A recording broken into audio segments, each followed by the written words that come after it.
ஆனால் நான் போனது வந்து தடவை போகும்போது ஷஷ்டியோட 2வது நாளில் போனேன். அப்போ வந்து ஆக்சுவலாக என்னோடய பர்த்டே வந்துச்சு November 14 லாஸ்ட் 2023.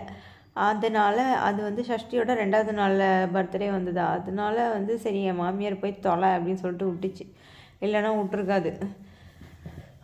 அப்போ வந்து அப்போ தான் ஃபஸ்ட் டைம் பார்த்தேன். அப்போ வந்து ஒரு தீவெட்டி தான் வச்சு பிடிச்சிட்டு போயிட்டு இருந்தாங்க. அதனால் வந்து இப்போ வந்து 5 வச்சுருக்காங்களா, இது 5வது நாள் ஷஷ்டியா என்னன்னு தெரில. அந்த மாதிரி நாள் கணக்குக்கு தீவெட்டி கணக்கு கூடுமா என்னன்னு தெரியல. ஐயோ, அந்த ஷஷ்டியோட நாள் அன்னைக்கு அவரை பார்க்கணுமே, என்ன ஒரு அழகுன்றீங்க. ஐயோ, என் கண்ணுக்குள்ளே நிற்கிறாரு ஒரு நாள் வந்து. ஆனால் ரிலாக்ஸாக ஃப்ரெண்ட்ஸோட போய் உட்காந்து இந்த மாதிரி ஷஷ்டி அன்னைக்கு என்ன பண்ணுறாங்கன்னு வேடிக்கை பார்த்துட்டு வாங்களேன்.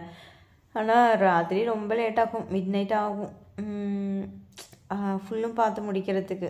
இது வந்து சூரசம்ஹாரத்துக்கு அப்போ சம்ஹாரம் பண்ணுறதுக்கு முன்னாடி உள்ளவருன்னு நினைக்கிறேன். என் ஃப்ரெண்டு தான் அப்பப்போ வீடியோ எடுத்து அனுப்பி விட்டுட்டு இருந்தா. இதெல்லாம் வந்து நான் போகவே இல்லை, என் மாமியார் விடவே இல்லை.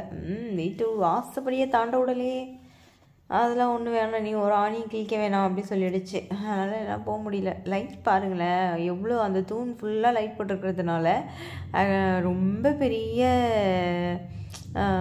என்ன சொல்கிறது, கோவில் வீதி உலா வந்து ரொம்ப பெரிய வீதி உலா மாதிரி தெரியுது. ஆக்சுவலாக ஆனால் பெரிய கோவில் தான், ஆனால் அது இன்னும் ரொம்ப பெருசாக தெரியுது.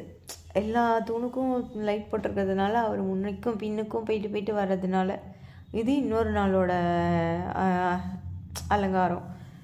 ஐயோ, ஆனால் வந்து வைத்தீஸ்வரநாதர் வந்து செல்வமுத்துக்குமார சுவாமி இவ்வளோ அழகாக இருப்பாரா, இவ்வளோ கலையாக இருப்பாரா அப்படிங்கிறது வந்து நான் 2023 ஷஷ்டியோட 2வது நாள் November 14 அன்னைக்கு தான் நான் வந்து தெரிஞ்சேனே.